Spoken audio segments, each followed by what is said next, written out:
Hello friends, अगर आपको मेरे वीडियो पसंद आते तो प्लीज़ मेरे चैनल को सब्सक्राइब करें और बेल आइकन को प्रेस करें ताकि हर वीडियो का नोटिफिकेशन आपको मिलता रहे। राजनीति विज्ञान के तीसरे अध्याय में आज हम पढ़ने जा रहे हैं संघात्मक शासन।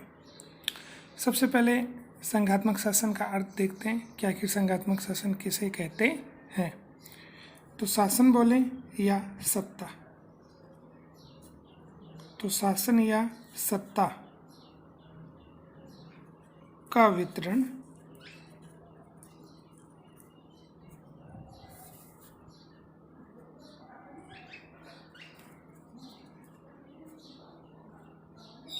स्तरों के आधार पर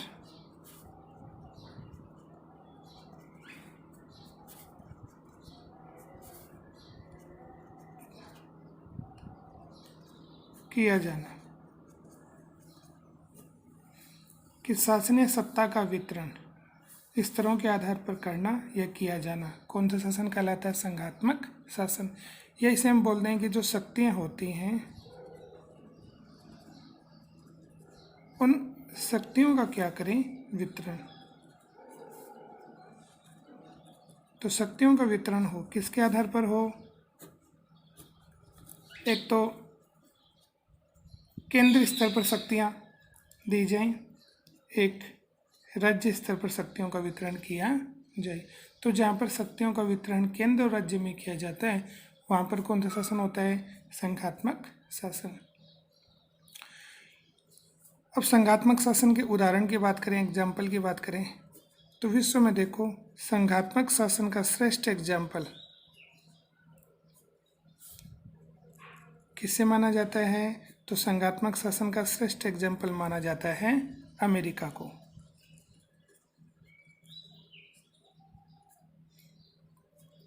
अब भारत में जो संघात्मक शासन है वो हमने कौन से देश से अपनाया है? तो भारत में जो संघात्मक शासन है वो हमने कहाँ से अपनाया है?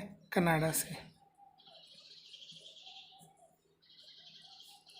तो भारत में जो संघात्मक शासन है वो हमने कौन से देश से अपनाया है? कनाडा से अपनाया है।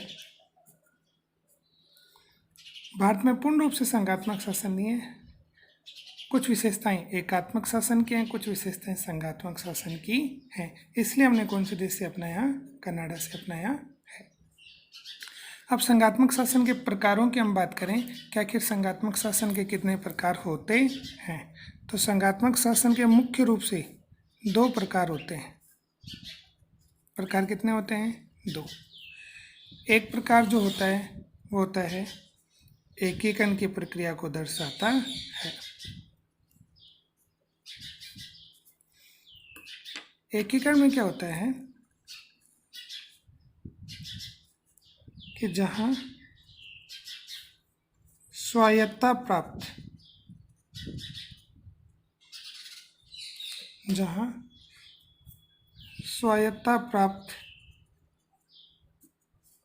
राज्य सुरक्षा की दृष्टि से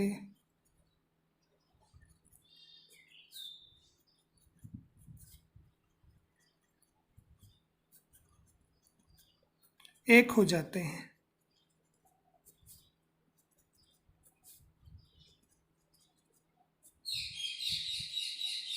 जहाँ स्वायत्तता प्राप्त जो राज्य होते हैं वो सुरक्षा की दृष्टि से एक हो जाते हैं, तो वहाँ पर कौन सी प्रक्रिया संघात्मक शासन की होती है? तो एकीकरण के माध्यम से वहाँ पर संघ का निर्माण होता है। इसमें एग्जाम्पल की दृष्टि से अगर हम देखें तो जैसे अमेरिका,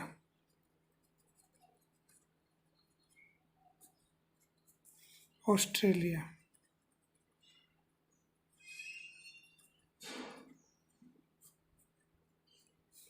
स्विट्जरलैंड,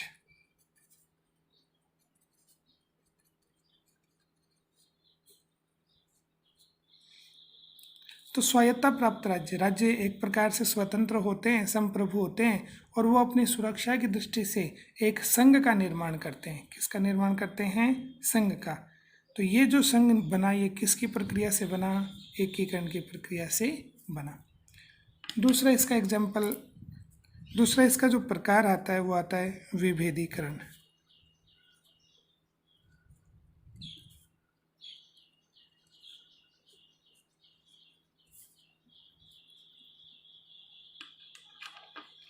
दूसरा जो प्रकार आता है वो कौन सा आता है, विभेदीकरण।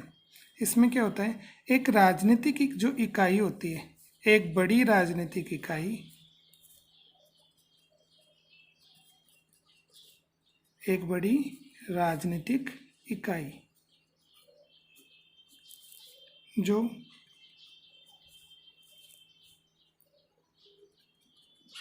शासन संचालन की दृष्टि से,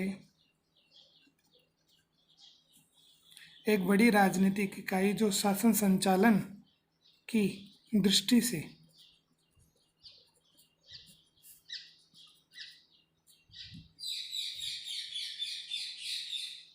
कई इकाइयों में विभाजित हो जाती है,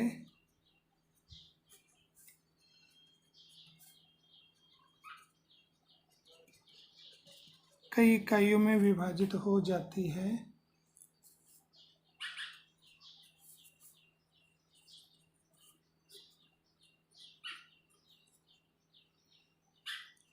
वहाँ पर संघात्मक शासन का निर्माण होता है।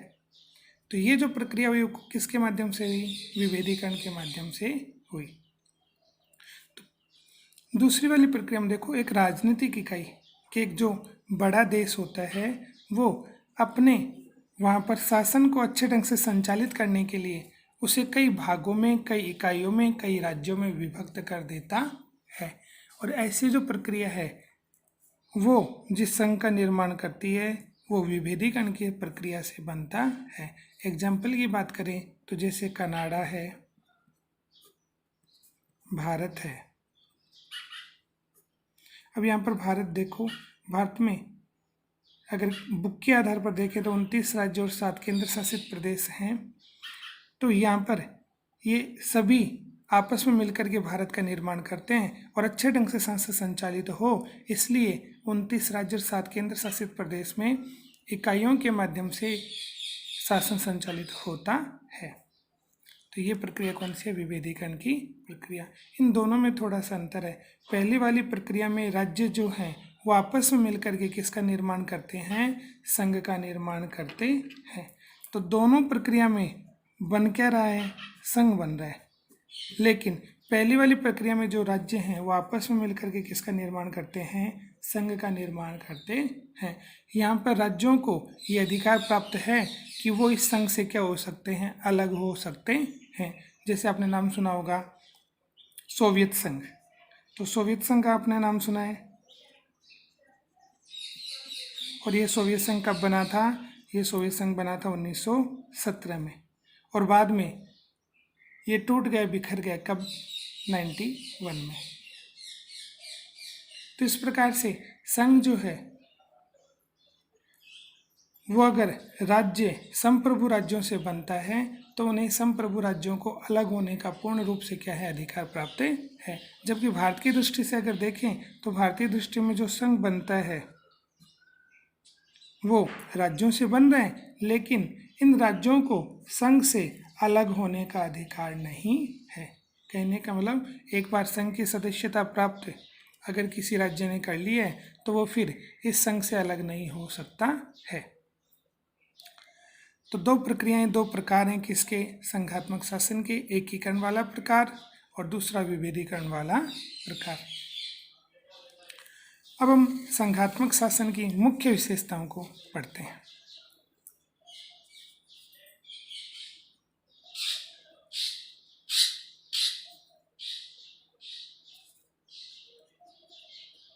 तो संघात्मक शासन की विशेषताएं,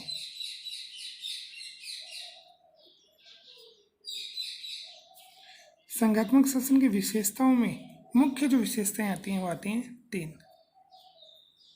एक तो शक्तियों का बंटवारा या शक्तियों का विभाजन, तो शक्तियों का विभाजन। शक्तियों के विभाजन की बात करें तो देखो भारतीय संविधान, तो संविधान का एक अनुच्छेद है, अनुच्छेद 246। तो संविधान का अनुच्छेद 246 जो है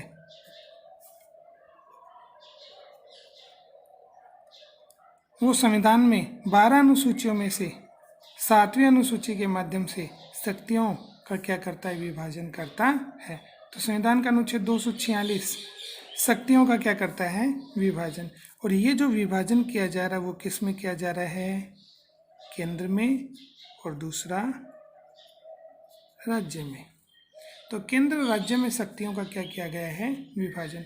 अनुच्छेद 246 इन दोनों में शक्तियों का वितरण करने के लिए, विभाजन करने के लिए 3 सूचियों का क्या करता है, प्रयोग। तो 3 सूचियों के माध्यम से शक्तियों का विभाजन किया गया है। ये सूचियां हैं संघ सूची, राज्य सूची और समवर्ती सूची।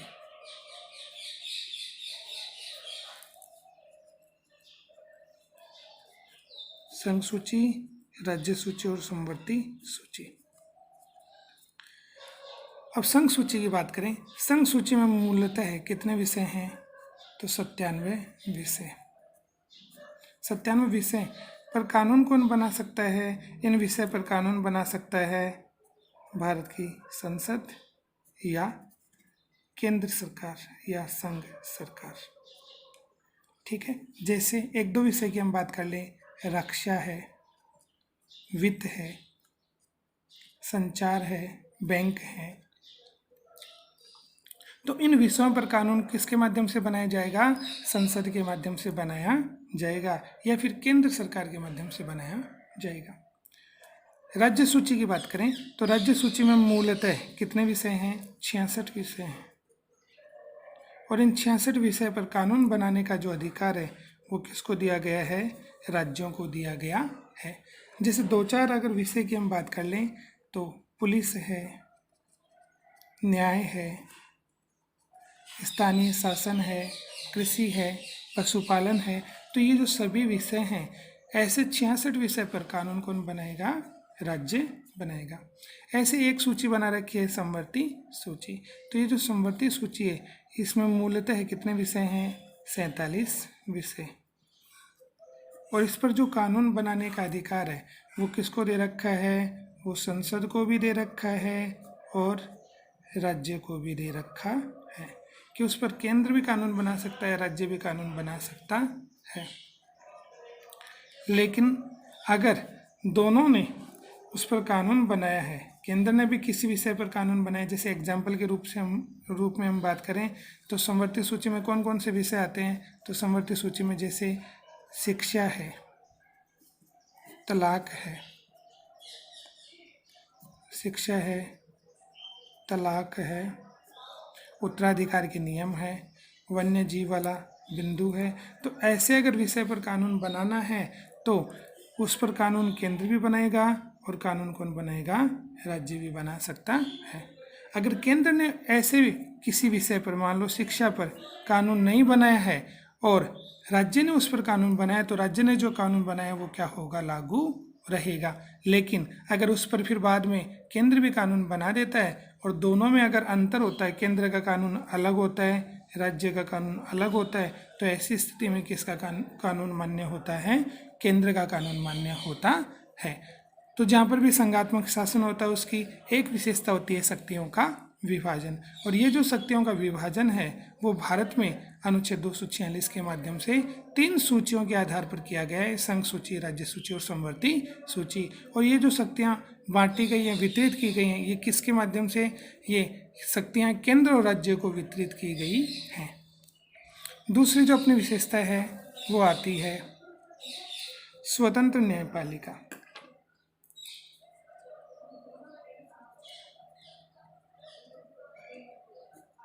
स्वतंत्र न्यायपालिका।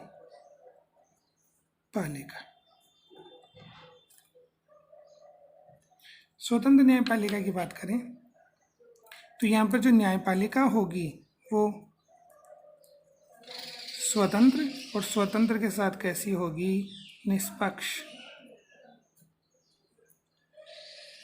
कि सरकार के 3 अंग माने गए हैं जिसमें तीसरा जो अंग है वो कौन सा है, न्यायपालिका वाला अंग है। ये सरकार की शक्तियों पर क्या लगाती है, रोक लगाती है ताकि सरकार निरंकुश न बन सके। तो एक तो यहाँ पर न्यायपालिका की जरूरत क्यों पड़ती है संघात्मक शासन में? तो यहाँ पर न्यायपालिका की जरूरत इसलिए पड़ती है कि केंद्र और राज्य में क्या न हो, विवाद न हो। अगर केंद्र और राज्य में किन्हीं बिंदुओं को लेकर के विवाद होता है तो इन विवादों को दूर करने में महत्वपूर्ण भूमिका कौन निभाती है? न्यायपालिका निभाती है। तो इन विवादों को दूर करने में न्यायपालिका की भूमिका होती है और न्यायपालिका जो है वो इन विवादों को दूर करके विधि के शासन की स्थापना करती है। तो विधि का जो शासन है उसकी स्थापना की जाती है, कानून के शासन की स्थापना की जाती है। किसके माध्यम से? न्यायपालिका के माध्यम से। तो विधि का शासन का जनक माना जाता है विश्व में, किसको माना जाता है? ब्रिटेन को। तो ब्रिटेन जो है उस ब्रिटेन को विधि के शासन का जनक माना जाता है। एक व्यक्ति का नाम आता है डाइसी। तो डाइसी ने विधि के शासन की स्थापना में महत्वपूर्ण योगदान दिया और ये कहाँ के थे? ब्रिटेन के थे। तो विधि के शासन की शुरुआत ब्रिटेन से मानी गई है। तो न्यायपालिका अगर नहीं होगी तो केंद्र और राज्य में जो विवाद हैं वो दूर नहीं हो पाएंगे। अगर विवाद दूर नहीं हो पाएंगे तो शासन अच्छे ढंग से संचालित नहीं होगा। तो स्वतंत्र और निष्पक्ष न्यायपालिका एक विशेषता होती है किसकी? संघात्मक शासन की। संघात्मक शासन की जो तीसरी विशेषता है उसकी अगर हम बात करें वो आती है संविधान की सर्वोच्चता। संविधान की सर्वोच्चता।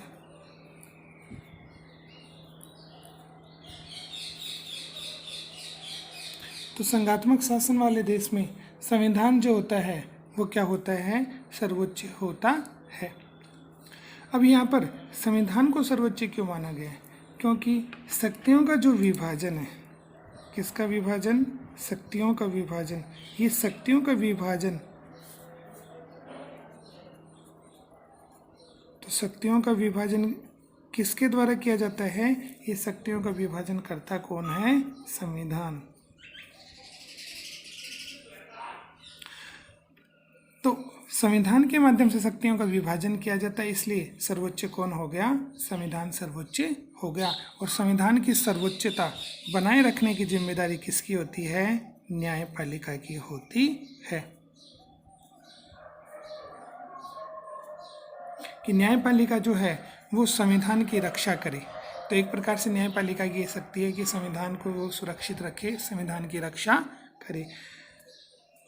तो न्यायपालिका संविधान की रक्षा क्यों करती है? क्योंकि सरकार जो है वो सरकार संविधान में ऐसे परिवर्तन कर ले और अपनी शक्तियों को ज़्यादा कर ले, सरकार निरंकुश बन जाए, तो संविधान को सुरक्षित रखना जिम्मेदारी किसकी है? न्यायपालिका की। तो यहाँ पर जो शक्तियों का वितरण किया जा रहा है, शक्तियों का विभाजन किया जा रहा है, वो संविधान के माध्यम से किया जा रहा है। किस किस के अंदर किया जा रहा है ये शक्तियों का विभाजन? तो ये विभाजन किया जा रहा है केंद्र में और राज्य में। तो इस प्रकार से केंद्र और राज्य में जो शक्तियों का विभाजन किया जा रहा है वो संविधान के आधार पर किया जा रहा है, इसलिए सर्वोच्च कौन है? संविधान सर्वोच्च है। तो यहाँ पर संविधान सर्वोच्च होगा। संविधान कैसा होगा? संविधान होगा लिखित, क्योंकि अगर संविधान लिखित नहीं है ना तो शक्तियों का विभाजन भी नहीं हो सकता है। तो मुख्य रूप से तीन विशेषताएं थी संघात्मक शासन की। एक थी शक्तियों का विभाजन, दूसरा था संविधान की सर्वोच्चता और तीसरा हम ले सकते हैं न्यायपालिका की निष्पक्ष और स्वतंत्र स्थिति। तो तीनों विशेषताएं मुख्य विशेषताओं में मानी जाती है। फिर गौण विशेषताएं आती हैं कि जहाँ पर भी संघात्मक शासन होगा वहाँ पर कुछ अन्य विशेषताओं की बात करें कि वहाँ पर सरकार कैसी होगी? दोहरी। सरकार कैसी होगी? दोहरी सरकार होगी। संविधान कैसा होगा? दोहरा संविधान।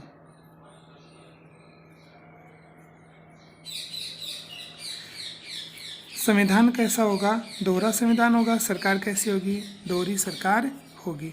इसके अलावा नागरिकता, तो वहाँ पर नागरिकता कैसी होगी? दोहरी नागरिकता। अगर इसको हम देखें तो सरकार दोहरी होगी, क्योंकि शक्तियों का विभाजन किया जा रहा है कि इसमें संघात्मक शासन में। तो सरकार दो जगह काम करेगी, एक सरकार कहाँ पर काम करेगी, केंद्र में, और दूसरी सरकार कहाँ पर काम करेगी, राज्य में। तो यहाँ पर दोहरी सरकार पाई जाएगी, जहाँ पर पूर्ण रूप से कौन सा शासन होगा, संघात्मक शासन होगा। अब दो जगह सरकार काम कर रही है तो संविधान भी कितना होगा, संविधान भी दो प्रकार का होगा, एक किसका संविधान होगा, केंद्र का, दूसरा संविधान किसका होगा, राज्य का। नागरिकता भी दो प्रकार से दी जाएगी, एक नागरिकता कौन प्रदान करेगा, केंद्र के माध्यम से नागरिकता प्रदान की जाएगी, और दूसरी नागरिकता राज्य प्रदान करेगा। तो इस प्रकार से हमने संघात्मक शासन की कुछ विशेषताओं का अध्ययन किया है, जिसमें मूल रूप से 3 विशेषताएं प्रमुख मानी जाती हैं, बाकी अन्य गौण मानी जाती हैं। Please subscribe YouTube channel